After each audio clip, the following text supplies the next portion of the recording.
To create a tool, it takes 3 different steps. 3 steps. This is, like I said, the most complicated, and I don't want to build it up because it's still simple. Once you understand how OKUMA thinks, it's simple. But this is going to be the most complicated part of our training. 3 steps to create a tool. We create a tool model, we register a tool, we attach the model to the tool. Okay? The reason we're creating the model, the only reason we're creating a model, is so that we can watch it on this screen over here with our graphics, and we can see maybe there's a bunch of coolant splashing around. We can't see where that tool is unless we look up here in the graphics and say, okay, I'm still good, right?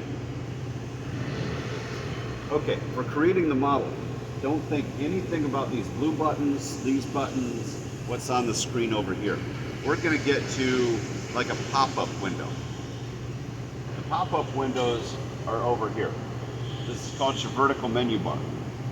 So if I push the bottom button on this vertical menu bar, it scrolls through my options here. The options you're going to be using the most are this one here is all of the apps for the machine. Just like you have apps for your phone, you have apps for the machine. This one here is where I'm going to go to for my modeling. So you're going to go to the bottom button, find OSP and Easy Modeling. That's where I can model all of my tools. I want to never ever model a blank.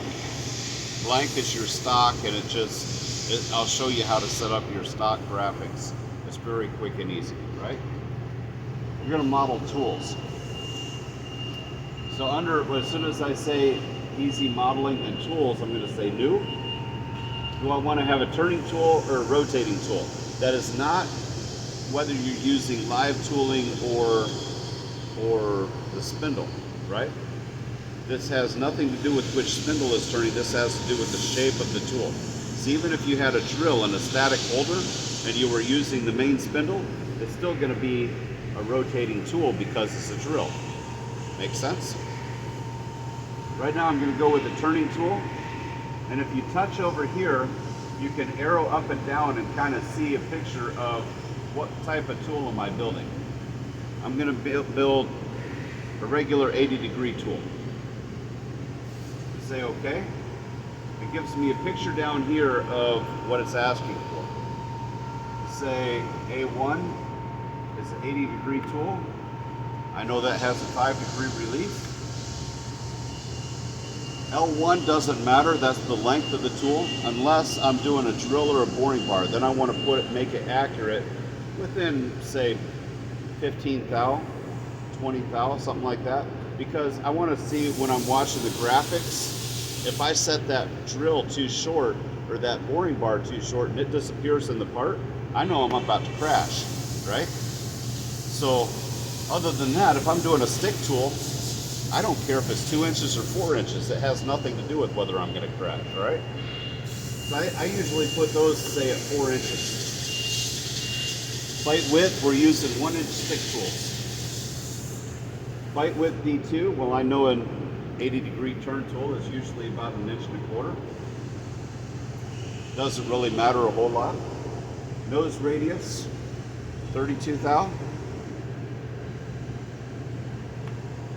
Tool height, it doesn't show on the picture, but we know we're using 1-inch stick tools, right? The last one is stupid. Tip height. What it's asking is the thickness of the insert. It doesn't matter at all. So I'm going to put an 1/8 of an inch. Once I press OK, there's my tool model. I say OK again, I've got to name it. I'm going to name it. When you name your tool models, do the tool type first and then the description of the size or something like that. The reason is it's going to list everything alphabetically. So if you put size first and then type, like 1/4-inch drill, 1/4-inch end mill, 1/4-inch spot drill, it's going to group all those together instead of end mill, 1/4-inch, end mill, 5/8, you know. So OD turn, 80 degree, 0.032 R maybe. some description. Say okay. Don't worry about these comments here. You can only see it when you've got the model highlighted, not the tool. So it's completely worthless. Say okay. Now you got your model. That's step one. What I would like, before I go with step two, is to hide this, because I said there's 3 steps, right? It's easiest, I used to teach all 3 steps at once and have you go through all 3 steps. And I found that it gets confusing. So it's easiest if you guys do step 1 10 times and then we move on to step 2, okay? So this is where I stop talking and you guys start pushing buttons.